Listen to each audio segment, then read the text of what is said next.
High বন্ধুরা, কেমন আছো? আমি ভালো আছি। তো আজকে ইচ্ছে হলো একটা ভিডিও করি। তো ভিডিওটা কিসের জন্য করছি, 2 বছর আগে আমার বাড়িতে কার্তিক ঠাকুর ফেলেছিল। তো কিছু কিছু পারিবারিক পরিস্থিতির জন্য আমি ওই কার্তিক ঠাকুরকে বাড়ির মধ্যে ঢোকাতে পারিনি। তার জন্য আমি খুবই কষ্ট পেয়েছি, চোখের জল প্রচুর পড়েছে ওই কার্তিক বাবার জন্য। তো কি করব, সে কার্তিক বাবার যাতে অসম্মান না হয় সেই ঠাকুরটাকে নিয়ে গিয়ে আমি আমার এলাকায় এক মন্দিরে নিয়ে গেছি। মন্দিরে নিয়ে গিয়ে পুজো দিয়ে সে ঠাকুরমশাই বললো বট গাছের তলায় নালে অশ্বত্থ গাছের তলায় তুমি রেখে এসো। তো রাগে এত কষ্ট পেয়েছি, সে মনে হলো কোনো কাছের মানুষকে আমি ওখানে রেখে এসেছি, খুবই আপসেট হয়েছিলাম। তো যাই হোক, এরকম 2 বছর এভাবে কাটিয়েছি। গত বছর যখন ওই ঠাকুরটাকে ফেলে এসেছি, তারপরে ফেলে আসার পরে আমাদের ও বলল যে তুমি সামনের বছরে বাড়িতে ঢুকিয়ে কার্তিক পুজো করবে। তো এবছর কালকে কার্তিক পুজো, তো সেরকম আড়ম্বর কিছুই করতে পারবো না। যাই হোক, ইচ্ছে আছে ওনাকে বাড়িতে ঢুকিয়ে ঠাকুরমশাই দিয়ে একটু জল ফুল দেবো, এই ইচ্ছেটা। তো আমি এখন এসেছি ঠাকুর নিতে। তো দেখো কত সুন্দর সুন্দর কার্তিক ঠাকুর রয়েছে। তো তোমাদের কাছে একটু শেয়ার করব কত ঠাকুর রয়েছে, দাঁড়াও দেখাই।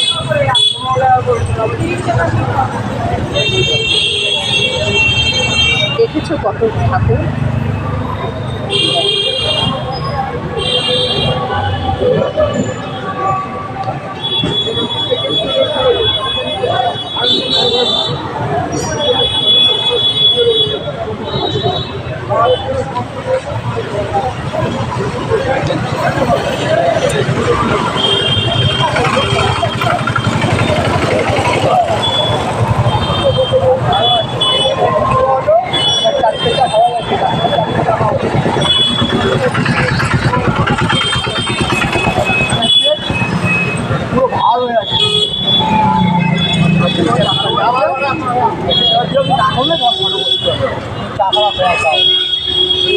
চা খাবো, চল খাবো, বাড়ি যাবি?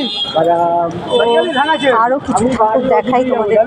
চল, তিনটা আর না হলো, কালকে নিল আজকে একটা ঠাকুর নিয়েছি, এই একটা নিয়েছি, মানে এইটা নিয়ে একটা ছোট নিয়েছিলাম। হ্যাঁ,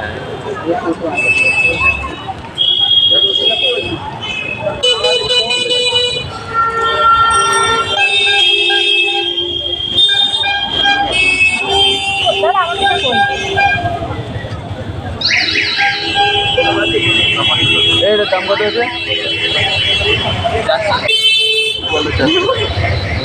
50 টাকা, 150 টাকা হবে। প্রচুর ঠাকুর, প্রচুর ঠাকুর দেখি, প্রচুর ঠাকুর, প্রচুর ঠাকুর। ভালো লাগছে, মনে হচ্ছে সব কটাকে নিয়ে বাড়ি চলে যায়। তো আমি যেই ঠাকুরটা নিয়েছি সেটা তোমাদের কাছে শেয়ার না করে পাচ্ছি না। তো দেখো, এইটাকে পছন্দ করেছি, কেমন হয়েছে কমেন্টে জানাও। দেখতে পেয়েছো বন্ধুরা? দেখো,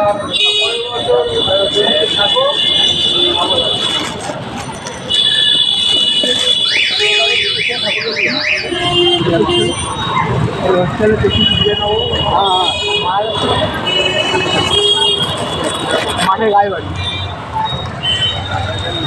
দেখো মুখটা দেখো, ওটাতে আবার 10 টাকা উপরে যাচ্ছে। দেখতে পেয়েছো? এখন নিয়ে বাড়িতে যাব, কাল পুজো। খুবই ভালো লাগছে, খুবই আনন্দ লাগছে যে ওনাকে একটুখানি বাড়িতে ঢোকাতে পারবো। তো 2 বছর এতটা কষ্ট পেয়েছিলাম যে বাড়িতে ওনাকে ঢোকাতে পারিনি। তো আজকের মতো টাটা।